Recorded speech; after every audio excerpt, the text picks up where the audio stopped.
It says, I write these things to you who believe in the name of the Son of God, so that you may know that you have eternal life.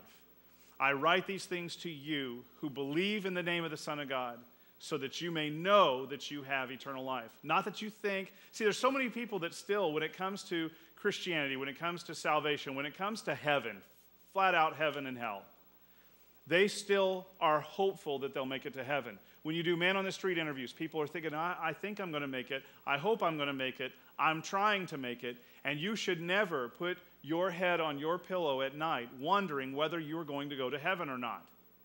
1 John 5:13 tells us that he writes these things so that we may know, not think or wonder or hope, that you may know that you have eternal life. You need to know that when you put your head on your pillow every night.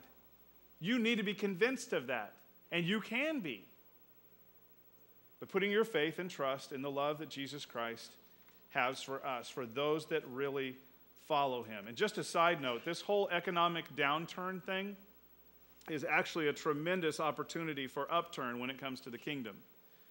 The economy's bad, people's finances are bad, blah, blah, blah. That's one of the best possible times that people are seeking for something. We know what they're seeking. We know what can provide comfort for them. It's Jesus Christ. They think it's a better job, a different job, more money, a retirement, or whatever. They're figuring lower gas prices. Wow, now I can make it. They're thinking all that, and you and I both know they need Jesus. The other thing, this is like the perfect storm, because the other thing, probably the single greatest opportunity that you have in reaching out to the community, reaching out to people that are unchurched, is Christmas, particularly Christmas Eve. And this year, I think for the first time, there may have been one other time, we're actually going to have somewhat of a full Christmas Eve service. And we're not just going to light some candles and sing Silent Night and go home. We're actually going to finish up the series that starts in 2 weeks called Christmas is Forgiving. And so we're going to finish that on Christmas Eve and have a full-blown invitation. Now, the first time some people think is, oh, no, I wouldn't want to bring my friend to that. They'll be too uncomfortable. No, you need to trust us. It's still going to be Christmas Eve-y. It's still going to be fine. You're still going to be feel good. But it's going to be an opportunity for them to receive Christ if they so chose to do that. So that's what's happening now from a standpoint of people are seeking the economic downturn. People at Christmas are open, probably even more than Easter, and Christmas Eve is the best one. So invite them, plan now to be a part of that. But what happens when my immediate future looks bleak? In the here and now, not necessarily heaven, I know that's coming. How do I react when God can't be found in the fog of life? When he's not there in my finances, he can't be seen in my health, he can't be seen in the relationships and the tragedies that happen. What's it look like when you do right and bad stuff happens? What's it look like when you tithe and still don't have any money?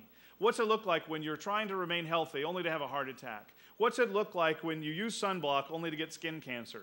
What's it look like when you're raising your kids upright in the way they should go and you're training them only to see them rebel and to do drugs or get promiscuous or whatever? What's it look like when you do really good work at your job and you work as it is for the Lord and you keep that in mind and you do everything right only to get laid off or fired, particularly around Christmas?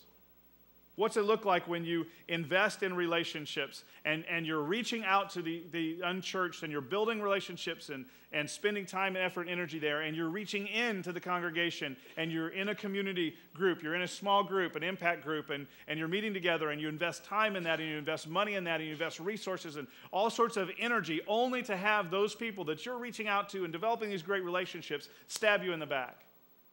Because that happens in and out of the church. What's the blessing of God look like? And I hope that you'll follow along in your notes. That's not a blank, but it's on there. Maybe the blessing of God isn't a 5,000 square foot house with a white picket fence and 2.4 children. Maybe the blessing of God isn't perfect health.